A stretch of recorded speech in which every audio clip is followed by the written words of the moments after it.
Guys, take game one. How do you feel like your team did overall out there today? I thought they played a complete game. Got a good start from R.J. Gordon. Got some really clutch swings from Mason DeVille. Some good at-bats to lead to Mason having the traffic on the bases to where those counted for more than one run, the home runs I'm talking about. And then late in the ball game to have Jacob extend the lead with that single. The guy had to go for it. You know, in center, you can't fault their player. He made a really great effort on the play, and it got away from him. Didn't make the play, and we were able to get three on that. That was a big swing by Jacob. With Mason, just what have you seen from him recently? I think that's his 8th home run in conference play. He's one of your better hitters in conference play. Just what have you seen from the last couple of weeks?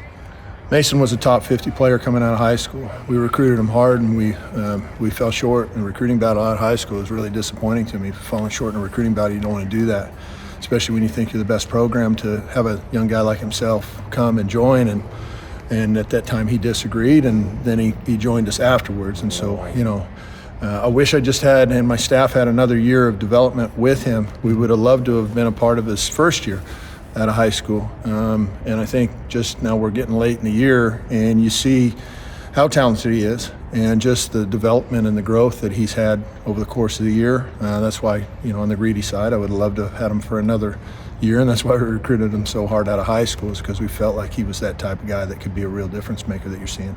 So at high school, you felt like this was where he was going in, like his trajectory as a prospect to come through the system and kind of be, you know, this home run power, this guy. Yeah, I mean, he like all of them, they need help. You know, they're not perfect. Even the kids that I've signed and been a part of signing and get drafted in the first round, those kids need help, you know, and oftentimes they go off into pro ball and they struggle.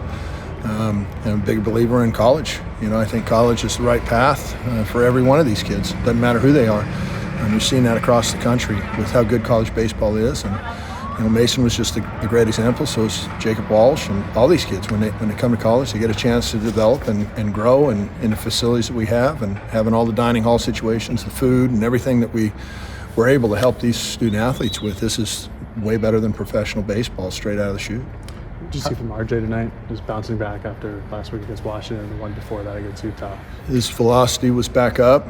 It was great to see. I think it wasn't his season best velocity, but it was up there with the best velo that he's had all year.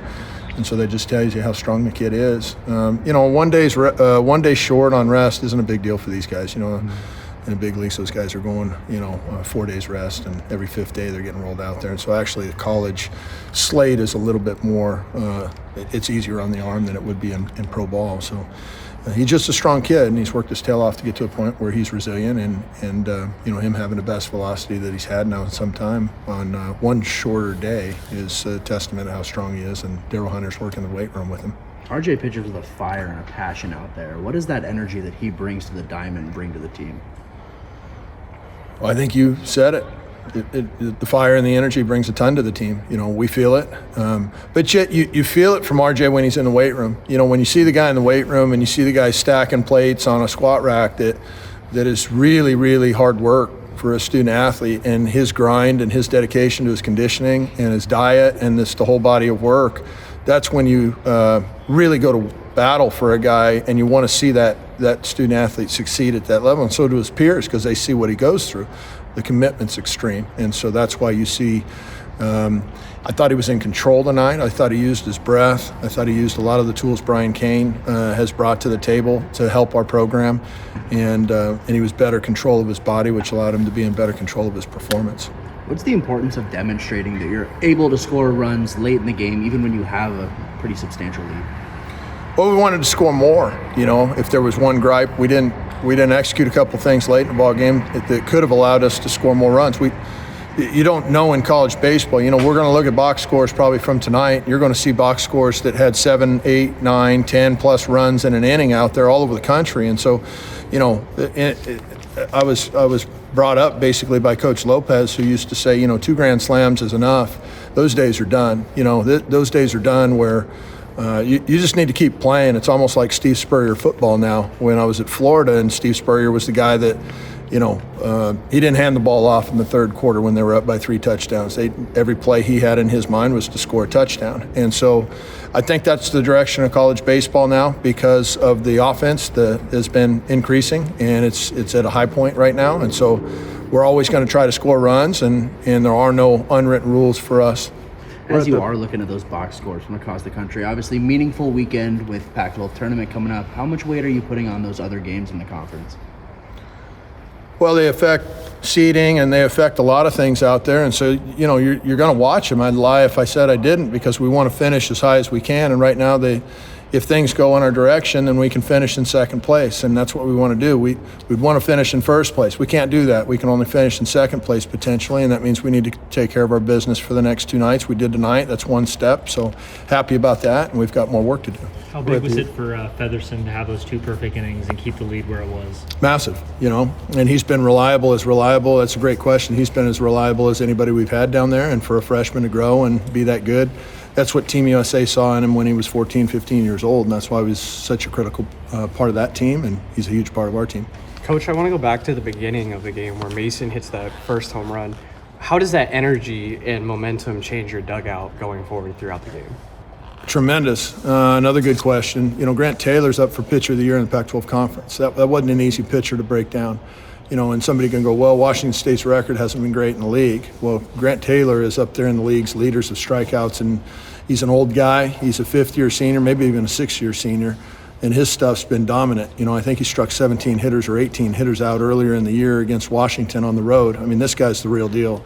And for us to be able to break him down, Mason to get that swing, that was a real big swing and a big win for the Ducks. What were your thoughts on Thompson's work behind the dish today, and what do you expect from him going forward? What do you hope to see? Well, I thought he had a couple of good swings, and then defensively, I think you're referring to him, and he caught a win. That's the first objective of the catcher.